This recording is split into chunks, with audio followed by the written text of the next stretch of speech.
안녕하세요. 사랑으로 세상을 함께 열어가는 함께 사는 세상TV 이미숙입니다. 저는 오늘 사람과 사람 사이의 말 속에는 사랑의 생명과 죽음이 있음을 여러분과 함께 공유해 보려고 합니다. 세상을 살면서 사랑으로 하는 말 한마디가 생명을 살리기도 하고 미움으로 한 말이 사람을 죽이기도 한다는 것을 많이 알고 있을 것입니다. 어느 실험에서 물을 각각 2병을 담아놓고 한 병은 칭찬의 말을, 다른 한 병은 저주의 말을 하였는데 며칠 후에 각각 병에 담긴 물을 조사해 보았더니 칭찬의 말을 들은 물은 그대로 있는 반면 저주의 말을 들은 물은 변질되었다는 연구 결과를 보신 분들도 계실 것입니다.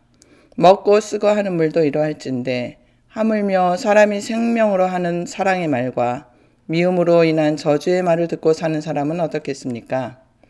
어떤 사람은 칭찬의 말로 인해 인생의 목표를 바로잡고 살 수도 있고 어떤 사람은 지나가는 부정적인 한마디로 인해 그 인생을 고통으로 사는 사람도 있습니다.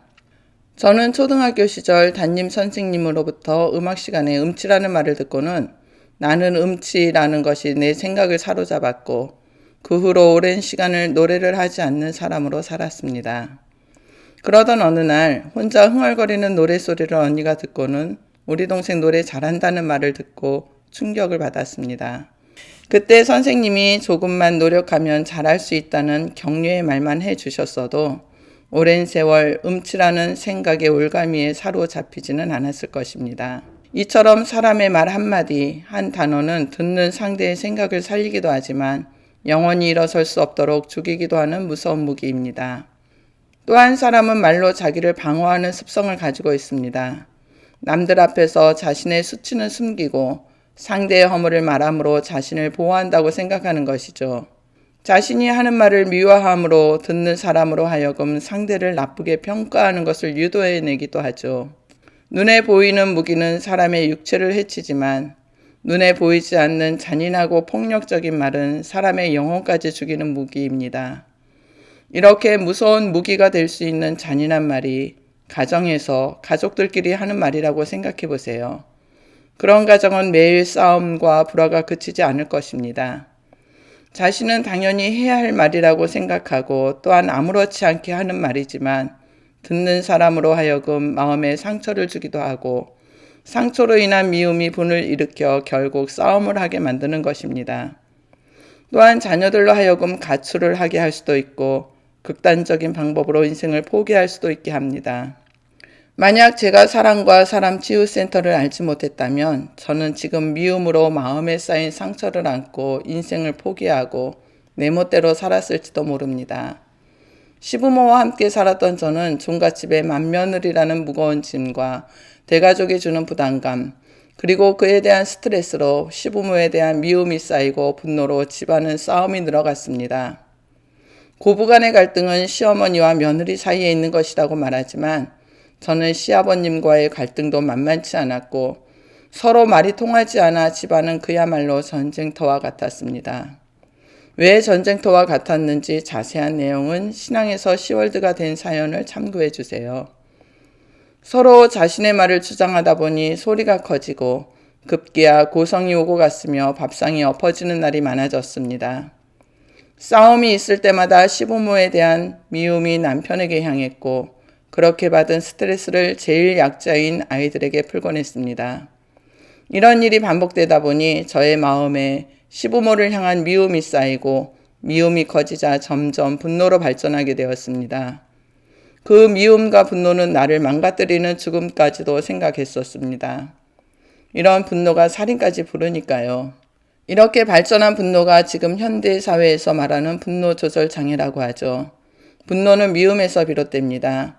미움이 쌓이면 분노로 발전하는 것이죠. 이렇게 미움을 마음에 차곡차곡 쌓으면서 상처를 안고 살던 저는 사랑과 사람 치유센터를 알게 되었고 그곳에서 마음에 쌓인 미움과 분노를 치료받았습니다. 미움과 분노를 치료받는 과정에서 하나님이 주시는 생명이 미움과 분노를 몰아내고 사랑으로 내 마음에 자리 잡았습니다. 저 사람 때문에 내가 상처받고 망가졌다고 생각했던 것이 나 때문에 그 사람이 불행해졌다는 것을 알게 된 것이죠. 사랑이 있기 전에는 내 말이 다 옳다고 생각했었는데 이제는 내가 쏟아냈던 말이 상대의 마음에 상처를 남기고 날카로운 비수가 되어 상대의 영혼을 죽이며 살았다는 것을 깨닫게 되었습니다. 가장 사랑해야 할 가족이 왜 이같이 미워하고 싸우며 살아야 했을까요? 왜 서로 상대를 자신의 뜻과 말대로 해주기를 원할까요? 이들은 신보다 또 남들보다 자신의 말이 더 옳다고 생각했기 때문입니다. 상대의 말을 들어주기보다 자신의 말을 들어주기를 원했던 것이죠. 또한 자신이 하는 말은 다 맞는다고 생각하고 상대의 말은 들으려고도 하지 않을 뿐만 아니라 인정하지 않기 때문입니다. 남의 말을 듣고 인정해야 자신이 하는 말도 인정받는다는 사실을 몰랐으니까요. 저 한 사람이 변화된 지 8년이 넘었지만 지금까지 집안은 평화롭고 싸우는 일은 단 한 번도 없었습니다. 상대는 변하지 않습니다. 내가 변화를 받아야 합니다. 우리가 잘못 생각하는 것 중에 하나가 내 말로 상대를 변화시킬 수 있다는 착각 속에 있습니다. 내 말을 들어야 잘 된다는 것입니다. 그러나 사람들은 내 말대로 살아주지 않는다는 것을 누구나 알면서도 나를 고치려 하지 않습니다. 내가 변화함으로 상대도 변하는 것입니다. 당신은 어떤 말을 하고 어떤 말을 듣고 사나요? 한 사람의 말 한마디로 상처받고 꿈을 포기하신 적은 없으신가요? 아니면 저와 시아버님처럼 남에게 상처 주는 말로 마음을 아프게 하신 적은 없으신가요? 나의 잘못된 언어의 습관을 고치지 않는다면 누군가는 그 말에 의해 상처받고 좌절하며 살지도 모릅니다. 잘못된 것을 고치기 위해서는 누군가의 도움이 필요하지 않을까요? 나를 변화시키기 위한 도전이 두려울 수도 있습니다. 하지만 나의 변화로 남아있는 시간을 가정이 싸움 없이 평화롭게 살 수 있다면 도전해 볼 만하지 않을까요? 제가 사랑과 사람 치유센터를 통해 도움을 받아 이렇게 새로운 인생을 살게 된 것처럼 당신도 새로운 삶을 살 수 있도록 조금이나마 도움을 드리고자 합니다. 우리는 사랑할 수 있습니다. 우리에게는 가장 강력하고 두려울 것이 없는 확실한 사랑이 있기 때문입니다. 여러분의 생각을 댓글에 올려주시고 구독과 좋아요, 알림 설정 부탁드립니다. 지금까지 사랑으로 세상을 함께 열어가는 함께 사는 세상TV 이미숙이었습니다. 감사합니다.